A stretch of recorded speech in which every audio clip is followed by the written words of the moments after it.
In this video, we are going to discuss what is conjunction and its types, coordinating conjunction, subordinating conjunction, and correlative conjunctions. Before starting the video, if you haven't subscribed to this channel, then must subscribe below and press the bell icon as well. Now let's get started. First of all, what is conjunction? Conjunction एक word से मिलकर बना है, वो है junction. Junction का मतलब है अ प्लेस वेयर टू और मोर थिंग्स ज्वाइन और क्रॉस, यानी एक जगह जहाँ दो चीज़ें आपस में मिलती हों या क्रॉस करती हों। आपने रेलवे जंक्शन भी सुना होगा, वहाँ पर बहुत सारे ट्रैक्स होते हैं जहाँ पर ट्रेन्स क्रॉस करती हैं। वहाँ एक ट्रैक दूसरे ट्रैक के साथ ज्वाइन होता है। अब कंजक्शंस क्या हैं, चलिए डेफिनेशन देखते हैं। Conjunction are the words that conjoin और लिंक द वर्ड्स, फ्रेजेस और clauses together in a sentence, यानी ये ऐसे अल्फाज होते हैं जो सेंटेंस में वर्ड्स को, फ्रेजेस को या फिर क्लॉजेस को आपस में मिलाते हैं, ज्वाइन करते हैं, लिंक करते हैं। For example, Aliza and Aslam are friends. Aliza और असलम फ्रेंड्स हैं। इस सेंटेंस में एंड एक कंजक्शन है, जो अलीज़ा एक नाउन है और असलम एक और नाउन है। इन दोनों को आपस में ज्वाइन कर रहा है। I want to eat pizza और बिरयानी। मैं पिज़्ज़ा या फिर बिरयानी खाना चाहता हूँ। इस सेंटेंस में और एक कंजक्शन है जो पिज़्ज़ा और बिरयानी को आपस में ज्वाइन कर रहा है। I went to see him when he was sick. जब वो बीमार था तो मैं उसे देखने गया। इस सेंटेंस में व्हेन एक कंजक्शन है जो इस ग्रुप ऑफ वर्ड्स को एक और ग्रुप ऑफ वर्ड के साथ कनेक्ट कर रहा है। और इस सेंटेंस को हम ऐसे भी कह सकते हैं, व्हेन ही वॉज सिक, जब वो बीमार था, I went to see him, मैं उसको देखने गया। अब व्हेन को हमने सेंटेंस की बिगिनिंग में लगा दिया।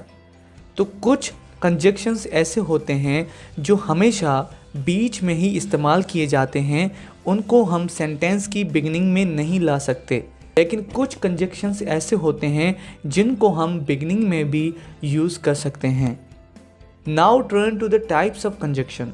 Number 1, coordinating conjunctions. Coordinating conjunctions are single words that join और लिंक वर्ड्स, फ्रेजेस और एलिमेंट्स। यानी कोऑर्डिनेटिंग कंजक्शंस ये सिंगल वर्ड्स होते हैं जो लफ्ज़ों, फ्रेजेस और क्लॉजेस या एलिमेंट्स को कंज्वाइन करते हैं, लिंक करते हैं। कोऑर्डिनेटिंग कंजक्शन 7 हैं, फॉर, एंड, नॉर, बट, और, येट, सो। और इनको याद करने का एक आसान तरीका है, आप एक वर्ड को याद करें, फैन बॉयज़। जी हाँ, fan boys. F stand for, A stand for and, N for nor, B for but, O for or, Y for yet, S for so. So these are the coordinating conjunctions. Now let's use these into the sentences. I have bought a new mobile for you. मैंने आपके लिए एक नया mobile ख़रीदा है। He loves both mangoes and bananas. वो दोनों यानी आम और केलों को पसंद करता है। Neither the red nor white dress looks good on me. ना ही लाल और ना ही वाइट ड्रेस मुझ पर अच्छी लगती है। I want to go with you, but I have a lot of work to do. मैं आपके साथ जाना चाहता हूँ, लेकिन मुझे बहुत सारा काम करना है। Would you like tea or cold drink? क्या आप चाय लाना चाहोगे या cold drink? He practices daily, yet he couldn't put up a good show yesterday. वो रोज़ाना प्रैक्टिस करता है, लेकिन फिर भी वो कल कोई अच्छा शो नहीं दे सका। Both boys work hard so that they come first in tournament. दोनों लड़के सख्त मेहनत करते हैं ताकि वो टूर्नामेंट में अव्वल आ सकें। Remember, याद रखिए कि these coordinating conjunctions never come at the beginning of the sentence. कि ये जो कोऑर्डिनेटिव कंजंक्शंस होते हैं ये सेंटेंस की बिगनिंग में कभी भी नहीं आ सकते, क्योंकि मैंने आपको बताया कि कुछ कंजंक्शंस को हम सेंटेंस की बिगनिंग में भी इस्तेमाल करते हैं, लेकिन वो कोऑर्डिनेटिंग कंजंक्शंस नहीं होते। Now have a look on the second type of conjunction and that is subordinating conjunctions. This type of conjunctions include words like because, if, although, since, until, and why. And these conjunctions are used to introduce a dependent clause.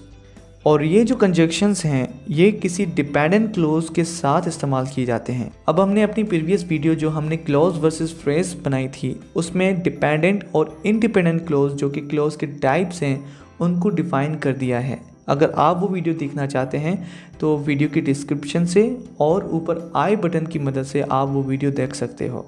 Now let's take an example. Because I woke up late this morning I went to school without eating breakfast. क्योंकि मैं आज सुबह देर को उठा तो मैं बगैर नाश्ता खाए स्कूल चला गया। अब यहाँ पर I woke up late this morning ये हमारा एक इंडिपेंडेंट क्लोज है क्योंकि इसमें सब्जेक्ट वर्ब कॉम्बिनेशन है। आई एक सब्जेक्ट है, वोक वर्ब है और ये हमें क्लियर सेंस दे रहा है। I woke up late this morning, मैं आज सुबह देर को उठा।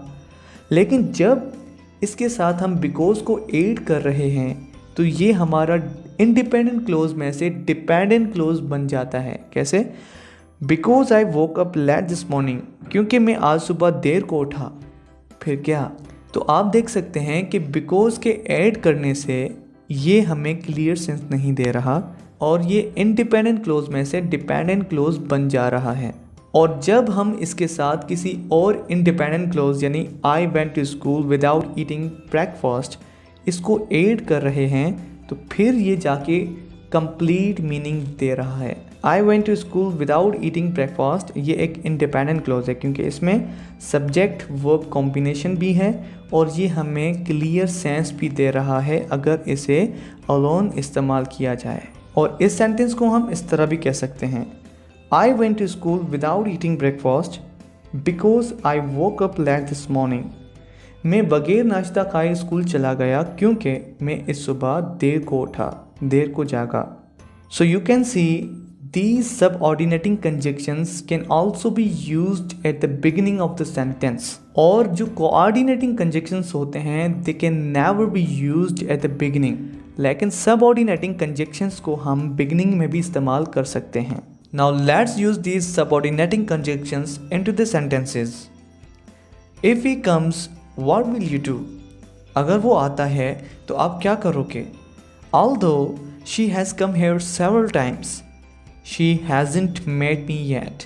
हालांकि वो यहाँ पर कई बार आई है लेकिन वो अभी तक मुझसे नहीं मिली।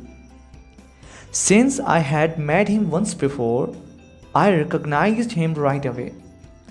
चूँकि मैं उससे एक बार पहले मिल चुका हूँ मैंने उसको फ़ौरन पहचान लिया। Until he comes, I can stay out। जब तक वो आता है मैं बाहर ठहर सकता हूँ। While I was waiting for him, 2 cars passed by me। जब मैं इसके लिए इंतज़ार कर रहा था तो 2 कार्स मेरे पास से गुजरी। Now turn to the third and last type of a conjunction, and that is correlative conjunction। Correlative conjunctions are pairs of words that work together to connect 2 parts of a sentence that have equal value। Correlative conjunctions words के pairs होते हैं जो एक साथ काम करते हैं sentence के 2 पार्ट्स को मिलाने में और उनको एक जैसी वैल्यू होती है। अब इस डेफिनेशन को हम एग्जांपल्स के थ्रू समझते हैं। इसके जो कॉमन एग्जांपल्स हैं उनमें ईदर और, neither nor, not only but also, both and ये इंक्लूडेड हैं। Now let's use this into the sentences. I will either go to Melbourne or London। मैं या तो मेलबोर्न जाऊंगा या फिर London. Neither this nor that he likes। ना ही ये और ना ही वो ये पसंद करता है। Not only I went there but also looked for him a whole day। ना ही सिर्फ मैं वहाँ गया बल्कि सारा दिन उसको ढूंढता रहा।